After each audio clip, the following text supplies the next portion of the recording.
ለበርካታ ዓመታት የእስራኤልና የኒውክሌር ፖሊሲ ያለን መሆኑን አናረጋግጥም፣ የሌለን መሆኑንም አንክድም በሚል ግልጽ ባልሆነ መመሪያ ወይንም ስትራቴጂክ አምቢጊቲ ላይ የተመሰረተ ነበር። ሆኖም ግን በቅርቡ በአካባቢው እየተባባሰ የመጣው ጦርነትና ውጥረት ይህንን መመሪያዋን እንድትቀይርና ሳምሶን ኦፕሽን ወይም ደግሞ የሳምሶን ምርጫ የተባለውን የመጨረሻ እርምጃ ስትራቴጂን እንደገና እንድታጠን እያስገደዳት መሆኑ ይገኛል። እስራኤልን የዓለም አቀፉ የኒውክሌር ኃይል ኤጀንሲ IAEA እና ታላላቅ ሀገራት በኒውክሌር ተቋማት አቅራቢያ የሚደረጉ ጥቃቶች እንዲቆሙና የኒውክሌር ደህንነት እንዲጠበቅ ጥሪያቸውን እያቀረቡ ይገኛሉ። በአጠቃላይ የእስራኤል የኒውክሌር ዶክትሪን ለውጥ ከመካከለኛው ምስራቅ አልፎ ለዓለም ሰላምና ደህንነት አደገኛ ሊሆን የሚችል ቀይ መስመር ተደርጎም ተወስዷል። ከአስርተ ዓመታት ጀምሮ ዓለም የእስራኤልን የኒውክሌር ጦር መሳሪያ እንደ ከባድ ምስጢር ሲመለከተውም ቆይቷል። ይህ ማለት ሁሉም መኖሩን የሚያውቀው ነገር ግን በግልጽ ለመወያየት ጥቂቶች ብቻ ፈቃደኛ የሆኑበት ጉዳይ ነው። እስራኤል የኒውክሌር ጦር መሳሪያ እንዳላት በይፋ ምን አታውቅም። ሆኖም ግን ሀገራቱ ከፍተኛ የኒውክሌር አቅም እንዳላት በጸጥታ ባለሙያዎች ዘንድ በሰፊው ይታመናል። እንደ ስቶክሆልም ዓለም አቀፍ የሰላም ጥናት ተቋም እንደሚያሳዩት ከሆነ እስራኤል በግምት 80 የሚሆኑ የኒውክሌር ጭንቅላቶችን ወይም ደግሞ ዋርሄድስ እንዲሁም እነዚህን ማጓጓዝ የሚችሉ የአውሮፕላንና የባላስቲክ ሚሳይል ስርዓቶች አሏት። ይህን የጦር መሳሪያ ክምችት የሚገዛው ፖሊሲ የኒውክሌር ግልጽነት ማጣት ወይንም ኒውክሌር ኦፓሲቲ ተብሎ ይታወቃል። እስራኤል የኒውክሌር መሳሪያዎች መኖራቸውን አታረጋግጥም ወይንም አትክድም። በተግባር ግን ይህ ግልጽነት የጎደለው አካሄድ ዓለም አቀፉ ማህበረሰብ አንድ አስቸጋሪ ጥያቄ ከመጋፈጥ እንዲቆጠብ አስችሎታል። እስራኤል እነዚህን መሳሪያዎች በምን አይነት ሁኔታዎች ውስጥ ልትጠቀማቸው ትችላለች የሚለው ጥያቄ ነው። አሜሪካና እስራኤል ከኢራን ጋር አደገኛ ጦርነት ውስጥ በገቡበት በዚህ ወቅት ይህ ጥያቄ ካለፉት 10 ዓመታት ይልቅ ዛሬ ይበልጥ አስፈላጊ ሆኗል። በዚህ ጦርነት መካከል ኢራን ቁልፍ የኒውክሌር ተቋም በሚገኝባት ዲሞና በተባለች የእስራኤል ከተማ ላይ ጥቃት ሰንዝራለች። ይህም በራሱ የኒውክሌር ጣቢያዎች ላይ ለሚሰነዘሩ ጥቃቶች አጸፋ የመመለስ አቅም እንዳላት በተግባር አሳይታለች። የእስራኤል ስልታዊ አስተሳሰብ ወይንም ስትራቴጂክ ቲንኪንግ ለረዥም ጊዜ የተቀረጸው ከህልውና ስጋት በመነጨ ፍርሃት ነው። የኒውክሌር ፖሊሲያቸው ከሌሎች የኒውክሌር ኃይሎች ጋር በመፎካከር ወይንም ሌላውን ለመከላከል ዲትረንስ ላይ ከሚያተኩሩት አብዛኞቹ ሀገራት በተለየ መልኩ የእስራኤል የደህንነት ትረካ ጦርነት ወደማይፈልግ አቅጣጫ ካጋደለ አገሪቱ ሙሉ በሙሉ ልትጠፋ ትችላለች በሚል እምነት ላይ የተመሰረተ ነው። የእስራኤል መሪዎች ከ1967ና 73ቱ ጦርነቶች ጀምሮ አሁን ከኢራን እንዲሁም በጋዛና በሊባኖስ ካሉ የታጠቁ ቡድኖች ጋር የሚያደርጉትን ግጭት እንደ ሀገራዊ የህልውና ተጋድሎ በተደጋጋሚ ይገልጹታል። የኒውክሌር ጦር መሳሪያ ባለበት ሁኔታ ደግሞ እንዲህ አይነቱ አስተሳሰብ እጅግ ከፍተኛ ትርጉም ይኖረዋል። አብዛኞቹ የኒውክሌር ዶክትሪኖች ወይም መመሪያዎች ውስጥ የኒውክሌር መሳሪያን ለመጠቀም ተቀመጠው ገደብ ሆነ ተብሎ እጅግ ከፍተኛ እንዲሆን ተደርጓል። የኒውክሌር መሳሪያዎች በዋናነት የሚኖሩት ሌሎች የኒውክሌር ኃይል ያላቸው ሀገራት ጥቃት እንዳይሰነዝሩ ለመከላከል ሲሆን ብቻ ነው። የእስራኤል ስልታዊ አስተሳሰብ ግን የተለየ ነጥብ ያክላል። ይህም አገሪቱ የኒውክሌር ኃይል በሌለው አገር ቢሆን እንኳ ህልውና አደጋ ላይ ነው ብላ ካመነች የኒውክሌር መሳሪያዋን አማራጭ ልታደርግ የምትችልበት እድል መኖሩ ነው። በስትራቴጂካዊ ጽሑፎች ውስጥ ሳምሶን ኦፕሽን ወይም ደግሞ የሳምሶን ምርጫ ተብሎ የሚጠራው ሳምሶን ኦፕሽን የሚባለው አይሁድ ውስጥ የሳምሶንን ወይም ደግሞ የነሱን በጣም ጉልበተኛ የነበረውን ሳምሶንን ደሊላ ወስዳ በፍልስጤማውያን እንዲገድል ካደረገች በኋላ መጨረሻ ላይ ሳምሶን ቤቱን በሙሉ ደርምሶ ከዛ ቤት የነበሩትን እንዳጠፋቸው እስራኤልም የመጨረሻውን አማራጭ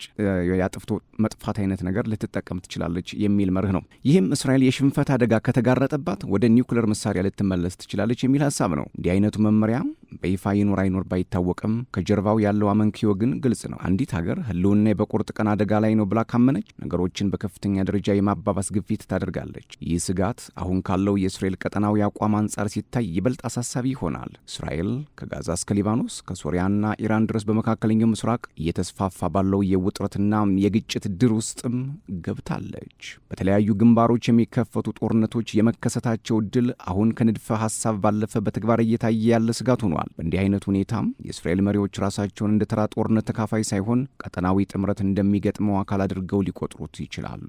አንዲት ሀገር የምታደርጋቸው ጦርነቶች ከህልውና ጋር የተያያዙ ናቸው ብላ በወሰነች ቁጥር ነገሮችን ወደ ከፍተኛ ደረጃ ለማድረስ ኢስካሌሽን የሚኖረው ስነ ልቦናዊ ፍርሃት እየቀነሰ ይሄዳል፣ ድፍረት ይጨምራል። በአብዛኞቹ ሀገራት የኒውክሌር መመሪያዎች በጠንካራ ስልታዊ ማዕቀፎችና በዓለም አቀፍ ቁጥጥር የተገደቡም በትክክል በዚህ ምክንያት ነው። ሆኖም የእስራኤል የኒውክሌር መሳሪያ ክምችት ከዓለም አቀፍ ህጎችና ቁጥጥሮች ውጭ ነው ማለት ይቻላል። እስራኤል እስራኤል የኒውክለር መሳሪያዎችን ላለማስፋፋት በሚደነግገው ስምምነት ወይም ደግሞ ነን ፕሮሊፌሬሽን ትሪቲ ላይ አልፈረመችም። እንዲሁም የኒውክለር ተቋሞቿ እንደ ሌሎቹ ሀገራት ለዓለም አቀፍ የፍተሻ ስርዓቶች ተገዥ አይደሉም። ይህ ሁኔታ በዓለም አቀፍ ደህንነት ላይ እጅግ አልፎ አልፎ የሚታይ ክስተት ይፈጥራል። ይህ የኒውክለር የታጠቀች ሀገር ሆና ሳለ አቅሟና መመሪያዋ ከዓለም አቀፍ ምርመራ ተሰውሮ መቆየቱ ነው። ዓለም ለበርካታ አስርት ዓመታት በመካከለኛው ምስራቅ የኒውክለር መስፋፋትን ለመከላከል ትኩረት ቢሰጥም በቀጠናው እስካሁን ያለውን ብቸኛ የኒውክለር ክምችት ግን ብዙም ሳይወያይበት ቆይቷል። በጋዛ እየተከናወኑ ያሉ የቅርብ ጊዜ ሁነቶችም ነገሮች ወደ ከፋ ደረጃ የሚሸጋገሩበትን ወሰን ኤስካሌሽን ትሬሽሆልድስ በተመለከተ አስቸጋሪ ጥያቄዎችን እያስነሱ ነው። ከፈረንጆቹ ጥቅምት 7 2023 ጀምሮ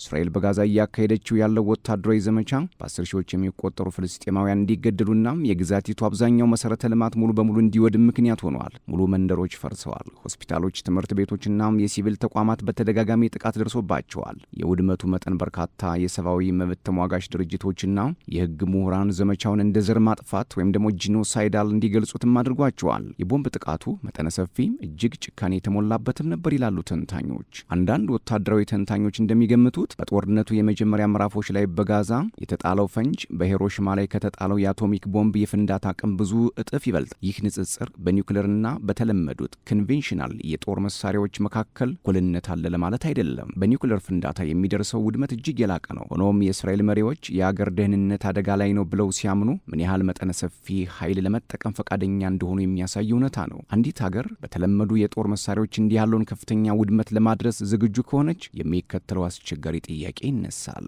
በእርግጥ ጦርነት እየተሸነፈች እንደሆነ ብታምን ያቺ ሀገር የኒውክሌር መሳሪያ ለመጠቀም ያላት ወሰን ወይንም ትሬሽሆልድ ምን ያህል ሊሆን ይችላል የሚለው ነው። በስትራቴጂካዊ ክርክሮች ውስጥ በምስጢር የሚታለፈው ሌላው ምክንያት በእስራኤል ውስጥ ያለው ወቅታዊ የፖለቲካ ሁኔታ ነው። አሁን ያለው የእስራኤል መንግስት በሀገሪቱ ታሪክ ውስጥ እጅግ ጠንካራና አክራሪ ወይም ደግሞ ሃርድ ላይን እንደሆነ የሚነገርለት ሲሆን በፍልስጤማውያንና በክልላዊ ባላንጣዎቻቸው ላይ ጽንፈኛ አቋም ያላቸውን ሚኒስትሮች የያዘ ነው። በተመሳሳይ ጊዜ የእስራኤል ማህበረሰብ ባለፉት ዓመታት ውስጥ ጉልህ የሆኑ የፖለቲካ ለውጦችን አስተናግዷል። ይህም ይበልጥ ለብሔርተኝነትና ለወታደራዊ ፖሊሲዎች የሚሰጠው ድጋፍ እንዲጨምር አድርጓል። ይህ ደግሞ የህልውና ስጋት ተብሎ የሚታሰበው መስፈርት ወይንም ወሰን ይበልጥ ዝቅ እንዲል ያደርገዋል። ይህ ሁሉ ሁኔታ ሌሎች የኒውክሌር ኃይል ያላቸውን ሀገራትና የኒውክሌር ጥፋትን ወይም ደግሞ ኒውክሌር አርማጌዶን የመከላከል ኃላፊነት ያለባቸውን ዓለም አቀፍ ተቋማት ሊያሳስብ ይገባል። አሁን ካለው የአሜሪካ እስራኤልና የኢራን ጦርነት አንጻር ደግሞ እነዚህን አካላት በአስቸኳይ ወደ እርምጃ ሊገፋቸው ይችላል። እናስ ዓለም ለምን ይሰጋል? የግልጽነት መጥፋትና ድንገተኛ እርምጃ። ምናልባት እስራኤል ይህን ካደረገች፣ እስራኤል የኒውክሌር ፖሊሲዋን ይፋዊ ካደረገች ወይንም የጥቃት መከላከያ መመሪያዋን ካጠበቀች በአካባቢው ያሉ ሀገራት በድንገት የኒውክሌር ጥቃት ሊሰነዘርብን ይችላል በሚል ስጋት የራሳቸውን የኒውክሌር ግብር ሊያፋጥኑ ይችላሉ። ይህ አንደኛው የዓለም ስጋት ነው። ሁለተኛው የመከላከያ ስርዓቶች አለመሳካት ነው። መጋቢት 21 ቀን በፈረንጆቹ 2026 ማለት ነው የኢራን ሚሳኤሎች በዲሞና የኒውክሌር ማዕከል አቅራቢያ የሚገኙ ከተሞችን መምታታቸው እስራኤል የኒውክሌር ተቋሞቿን ለመከላከል ያላት አቅም ላይ ጥያቄ አስነስቷል። ይህም እስራኤል ተጠቅቶ ከመጥፋት ቀድሞ ማጥቃት የሚለውን መመሪያዋን ቢግን ዶክትሪን በከፍተኛ ደረጃ ተግባራዊ እንድታደርግ ሊገፋፋት ይችላል። ሌላው ቀጠናዊ የጦርነት መስፋፋት ዓለምን ያሰጋል። የእስራኤል የኒውክሌር ዶክትሪን ለውጥ በሊባኖስ በሶሪያና በኢራን ላይ የሚወሰዱ እርምጃዎችን ወደ ከፍተኛ ደረጃ ኤግዚስቴንሻል ዋር ሊያሸጋግር ይችላል። እነዚህ ሁሉ ተደምረው እንግዲህ እስራኤልን ኒውክሌር እንድትታጠቅና አንድ ቀን ጠላቶቿ የሚመጡ ከሆነ ሳምሶን ኦፕሽን የሚባለውን ወይም ደግሞ የሳምሶን ምርጫዋን ልትጠቀም እንደምትችል በርካታ የሆኑ ስጋቶች እየወጡ ነው። ይህ ለመካከለኛው ምስራቅ ብቻ ሳይሆን ለዓለም ትልቅ ስጋት እንደሆነ በርካታ የፖለቲካ ተንታኞች ከወዲሁ ስጋታቸውን ያስቀምጣሉ። አሁን እስራኤል ኒውክሌር ካላትና ይህን ኒውክሌር ለመጠቀም ካሰበች ተደጋጋሚ የሆነ ጥቃት እየመጣባትና ይህን ጥቃት ለመመለስ በምታደርገው ጫና ውስጥ ገብታ የህልውና ጦርነት ለማድረግ አስባ ሳምሶን ኦፕሽን የሚባለውን የኒውክሌር ወይም ደግሞ የመጨረሻውን መሳሪያ ላስት ሪዞርት የምትጠቀም ከሆነ ዓለም ወዴት ሊሄድ እንደሚችል ካሁኑ መገመት አይከብድም።